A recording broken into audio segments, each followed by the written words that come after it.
जल्दी ही आस्था बाथरूम में गई। फटाफट से उसने नहाना शुरू कर दिया था। एक तो उसे अरमान का डर सता रहा था कि कहीं मॉन्स्टर जिम से जल्दी से लौट ना आए, क्योंकि वो उसका सामना नहीं करना चाहती थी। जिस तरह से वो अरमान के साथ चिपक कर सो रही थी, उसे काफी शर्मिंदगी महसूस हो रही थी और उसे रह रहकर ये डर सता रहा था कि ना जाने क्या इस तरह बेफिक्र होकर सोने की अरमान उसे क्या सजा देगा। जल्दी ही आस्था ने कपड़े चेंज कर लिए, और क्योंकि उसके पास केवल 2 से 3 जोड़ी ही कपड़े थे जो वो अपने मामा की बेटी की शादी में लेकर आई थी, जल्दी ही आस्था आईने के सामने खड़ी होकर अपने बालों को फटाफट संवारने लगी। वो सारे काम बड़े ही जल्दी जल्दी कर रही थी, क्योंकि उसे जल्द से जल्द तैयार होकर इस कमरे से निकलकर नीचे हॉल में दादाजी के पास जाना था और साथ ही साथ सब लोगों के लिए ब्रेकफास्ट रेडी करना था। तैयार होने के बाद उसने अपने कान्हा जी को याद किया।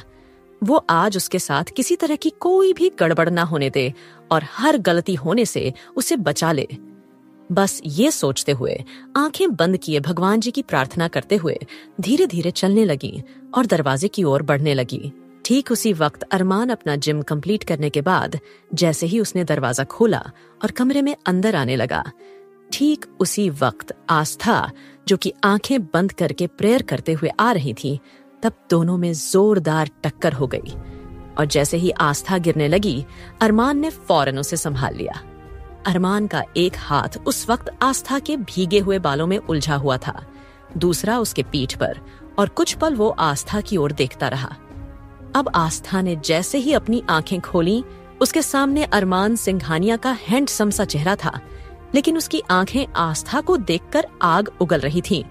आस्था अरमान की आंखों की तपिश अच्छी तरह से महसूस कर पा रही थी और वो मन ही मन सोचने लगी, क्या भगवान जी, अभी अभी तो आपसे प्रेयर किया था कि मुझे आज हर तरह के लफड़े से दूर रखना, और आपने सुबह सुबह हमें इस मॉन्स्टर से टकरा दिया। अरमान आस्था की ओर देखकर पूछने लगा, क्या तुम देखकर नहीं चल सकती हो? अंधी हो क्या तुम? ध्यान कहाँ था तुम्हारा? आस्था अगले ही पल घबराकर कहने लगी, वो मैं बस आस्था बकरी की तरह मैं ही करती रही। उसके आगे वो चाहकर भी कुछ बोल ही नहीं पा रही थी।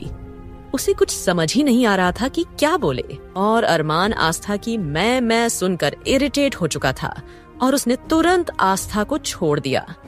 और अचानक से आस्था खुद का बैलेंस नहीं बना पाई और वो पीठ के बल जा गिरी। आस्था की कमर में काफी ज्यादा चोट लगी थी। ये मॉन्स्टर हमारी जान लेने पर क्यों तुला हुआ है, आस्था ने अपने मन में सोचा।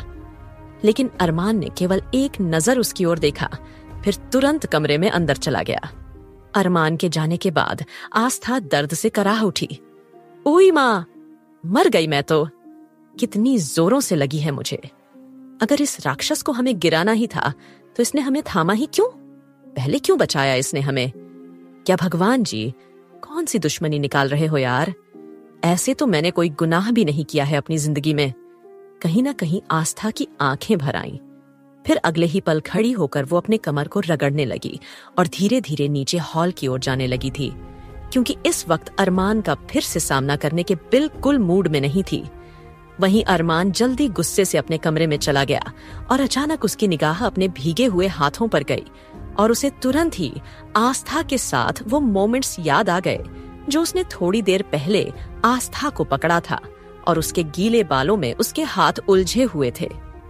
अरमान ने गुस्से से उस हाथ का मुक्का बनाकर दीवार पर दे मारा और खुद से कहने लगा, नहीं, मुझे कोई भी इफेक्ट नहीं कर सकता है, कोई भी नहीं। इस लड़की को जल्द से जल्द ठिकाने लगाना होगा। मेरे आसपास कभी कोई लड़की नहीं रहनी चाहिए। कहीं ना कहीं ये सब सोचते हुए अरमान अब गुस्से से फ्रेश होने के लिए बाथरूम में घुस गया। दूसरी ओर आस्था, क्योंकि अभी अभी गिरी थी तो उसे अभी पीठ में काफी दर्द हो रहा था, इसलिए वो थोड़ा झुक कर चल रही थी। लेकिन दादाजी को देखकर वह थोड़ा सीधा चलने लगी। जल्दी से दादाजी के पास जाकर उसने मुस्कुराकर उन्हें प्रणाम किया। दादाजी ने उसके सर पर हाथ रखा और बोले, आप ठीक तो है ना बेटा? और अरमान ने आपको कुछ कहा तो नहीं ना? क्योंकि कहीं ना कहीं इस वक्त दादाजी के मन में ये बात चल रही थी कि अरमान आस्था को किसी तरह से परेशान ना करे और उससे कोई तकलीफ ना दे। लेकिन जैसे ही दादाजी ने ये पूछा कि अरमान ने तुम्हें कुछ कहा तो नहीं ना, तभी आस्था के दिमाग में अरमान की कही हुई सारी बातें गूंजने लगीं कि उसे किस तरह से दादाजी को खुश रखना है और बिल्कुल भी उनके रिश्ते की भनक तक दादाजी को नहीं लगने देनी है, क्योंकि अगर ऐसा हुआ तो अरमान सिंघानिया आस्था की आंखों के सामने उसके पूरे परिवार को जान से मार देगा। आस्था दादाजी को यह किसी भी कीमत पर पता नहीं लगने चाहती थी। दादाजी की बात सुनकर आस्था मुस्कुराकर बोली, दादाजी हम बिल्कुल ठीक हैं और हमें यहाँ कोई परेशानी नहीं है। अरमान जी भी हमें कुछ नहीं कहते हैं और ना ही ज्यादा रोकते टोकते हैं। हाँ, बस थोड़ा सा वो गुस्से में तेज हैं, लेकिन हम उनसे ज्यादा बात ही नहीं करते तो वो हम पर ज्यादा गुस्सा भी नहीं करते। ये कहकर आस्था मुस्कुरा दी।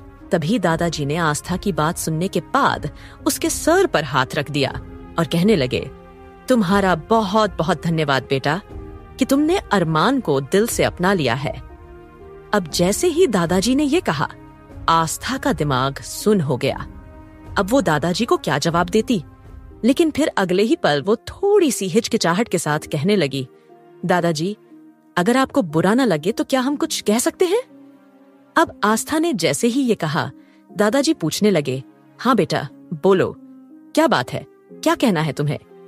अगले ही पल आस्था बोली, वो जब से हम यहाँ शहर में आए हैं हम एक बार भी कान्हा जी के मंदिर नहीं गए हैं। वो हमें आदत है कान्हा जी के मंदिर में दर्शन करने की, तो अगर आप इजाजत दें तो क्या हम कान्हा जी के मंदिर जा सकते हैं? कहीं ना कहीं आस्था मन ही मन में ये सोच रही थी कि शायद उसके कान्हा जी उससे नाराज हो गए हैं, जो हर बार उसे किसी ना किसी लफड़े में डाल रहे हैं। और वैसे भी आस्था ने कितने ही सारे प्रॉमिस कान्हा जी को कर दिए थे। न तो उसने अभी तक मंदिर की परिक्रमा पूरी की थी और न ही उसने 102 नारियल चढ़ाया था, तो इसीलिए कहीं ना कहीं उसे लग रहा था कि उसने अभी तक अपनी बोली हुई बातें पूरी नहीं की। इसीलिए शायद उसके कान्हा जी उसकी कोई बात नहीं सुन रहे हैं। आस्था को इस तरह से सोचते हुए देखकर दादाजी मुस्कुराकर कहने लगे, अरे बेटा इसमें इस तरह से इतना घबराने वाली कौन सी बात है, और ये तुमने बिल्कुल ठीक डिसीजन लिया है। बिल्कुल तुम्हें मंदिर जाना चाहिए और मैं तो कहता हूँ कि तुम अरमान को भी अपने साथ में मंदिर ले जाओ। क्या? या दादाजी ने जैसे ही ये कहा, आस्था तो डर गई और घबराकर कहने लगी, नहीं। अब आस्था ने जैसे ही 2 बार नहीं बोला, दादाजी हैरानी से आस्था को देखने लगे। आस्था कहने लगी, वो दादाजी हमारा मतलब है कि वो तो इतनी ज्यादा बिजी रहते हैं तो वो मंदिर कैसे जा पाएंगे? हम अकेले चले जाएंगे। आप हमें ड्राइवर के हाथ भेज दीजिएगा, हमें कोई परेशानी नहीं होगी। अब आस्था ने जैसे ही ये कहा, दादाजी मुस्कुरा दिए और कहने लगे, ठीक है बेटा, जैसा तुम्हें ठीक लगे। और हाँ, एक और बात, मंदिर से आने के बाद तुम्हें आज मॉल भी जाना होगा और हम चाहते हैं कि हमारी बहू अपनी पसंद के कपड़े खरीद कर लेकर आए, क्योंकि हम देख रहे हैं कि आपके पास केवल कुछ ही कपड़े हैं और शायद साड़ियां आप पहन नहीं पा रही हैं, वरना हमने तो प्रियंका के अकॉर्डिंग सारी साड़ियों की शॉपिंग करवाई थी। अब जैसे ही दादाजी ने प्रियंका का नाम लिया, आस्था थोड़ा सा हिचकिचाने लगी, क्योंकि जो कुछ भी आज उसकी जिंदगी में उसे मिला है, कहीं ना कहीं वो सब प्रियंका का ही था। प्रियंका ही तो इस घर में बहू बनकर आने वाली थी। आस्था इस घर में नहीं आने वाली थी, लेकिन आस्था तो उस वक्त का शिकार हो गई जो आस्था को मजबूरन इस तरह यहाँ रहना पड़ रहा है। आस्था मन ही मन में सोचने लगी, काश प्रियंका दीदी घर से नहीं भागती तो आज शायद वो यहाँ नहीं होती और खुशी से अपनी पढ़ाई पूरी कर रही होती और जल्द से जल्द डॉक्टर बनने का अपना सपना पूरा करती। अतीत की यादों में आस्था उस पल खो गई थी और उसकी थोड़ी सी आंखों के किनारे भीग गए। दादाजी ने उसके इमोशंस को नोटिस किया और कहा, बेटा हम माफी चाहते हैं, हमने प्रियंका का नाम आपके सामने ले लिया। वो बस हम आपसे ये बताना चाहते थे कि हमें आपकी चॉइस नहीं पता है, आपको किस तरह के कपड़े पहनना पसंद है, तो हम चाहते हैं कि आप अपनी पसंद से अपने लिए शॉपिंग करें। ठीक है, अब आप फटाफट से तैयार हो जाइए, उसके बाद हम आपको मंदिर खुद लेकर चलेंगे। जैसे ही दादाजी ने ये कहा, आस्था मुस्कुराने लगी और बोली, दादाजी एक बात हम तो भूल ही गए, हमें तो अभी नाश्ता भी बनाना था। ध्रुव जी कहकर गए थे कि वो सुबह हमारे हाथों का नाश्ता खाएंगे, तो फिलहाल हमें किचन में जाना होगा। ऐसा कहकर आस्था जल्दी से किचन की ओर चली गई। दादाजी आस्था को मुस्कुराकर देखते रहे और अगले ही पल दादाजी का चेहरा आस्था के जाते ही एकदम सपाट हो गया और वो मन ही मन कहने लगे, बेटी, चाहे तुम जुबान से कुछ मत बोलो, लेकिन तुम्हारी आंखें इस बात की गवाही दे रही हैं कि तुम यहाँ बिल्कुल भी खुश नहीं हो और इस घर में तुम एक कैदी की तरह जिंदगी गुजार रही हो। कहीं ना कहीं ये सब सोचते हुए दादाजी का दिल भर आया। आस्था ने बड़े ही प्यार से सबके लिए नाश्ता बनाना शुरू कर दिया। जल्दी ही आस्था ने फटाफट से एक बार फिर गर्मा गर्म आलू के पराठे, थोड़ा सा पोहा और थोड़ी सी सूखी सब्जी और पूरी बना दी थी, क्योंकि ये आस्था का फेवरेट नाश्ता था। और थोड़ी ही देर में वो चारों के चारों वहां पहुंच गए और जैसे ही उन्होंने हॉल में कदम रखा, आस्था के बनाए हुए खाने की खुशबू उन चारों की नाक से जा टकराई। जल्दी से आहान चहक कर बोला, ओ माय गॉड, क्या खुशबू है? क्या ये हमारा ही घर है? आहान ये कहते हुए आस्था के बनाए हुए खाने की खुशबू को स्मेल करता हुआ अंदर आ रहा था। उसके पीछे पीछे बाकी तीनों भी थे और वो भी उसकी हाँ में हाँ मिलाने लगे और सारे कहने लगे, यार आहान, तू बिल्कुल ठीक कह रहा है। लगता है भाभी ने आज कुछ स्पेशल बनाया है हम लोगों के लिए। चलो फटाफट से डाइनिंग टेबल पर चलते हैं। अब जैसे ही वो लोग डाइनिंग टेबल पर गए, उन्होंने देखा कि आस्था उनके लिए नाश्ता लगा रही थी। आस्था को देखकर वो चारों एक दूसरे को देखकर मुस्कुराने लगे, क्योंकि पहली बार इस तरह का देसी खाना जो उन्हें मिल रहा था, इस तरह से घर का बना हुआ खाना खा रहे थे। स्पेशली घर की लेडीज के हाथों का बना हुआ खाना। घर में शेफ वगैरह भी खाना बनाया करते थे, लेकिन जो स्वाद घर की लेडीज के हाथों में था, उसका कोई मुकाबला नहीं था। जल्दी ही वो लोग जाकर नाश्ते की टेबल पर बैठ गए और आस्था से कहने लगे, भाभी, बहुत अच्छी खुशबू आ रही है, क्या बनाया है आपने? जैसे ही आहान ये सवाल किया, आस्था चहक कर बोली, आहान जी, हमने आज आलू पराठे, सब्जी और पूरी बनाई है। हमें लगता है कि वो आप लोगों को बहुत पसंद आएगी।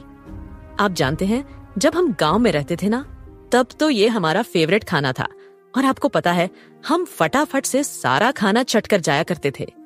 आस्था ने जैसे ही मुस्कुराकर ये सब कहा, वो सब एक दूसरे को देखकर मुस्कुराने लगे। फिर दादाजी बोले, अरे सुमित, ये अरमान कहाँ रह गया? जरा देखकर आओ और उसे बुलाकर लेकर आओ, वो भी हमारे साथ नाश्ता कर लेगा। दादाजी ने जैसे ही अरमान का नाम लिया, आस्था की तो जान हलक में आ गई और हल्की सी कपकपाहट उसके हाथों में आ गई।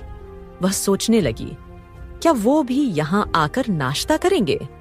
आज के लिए इतना ही। आगे की स्टोरी जानने के लिए सुनते रहिए दोस्तों, obsessed billionaire hubby, only on pocket FM पर।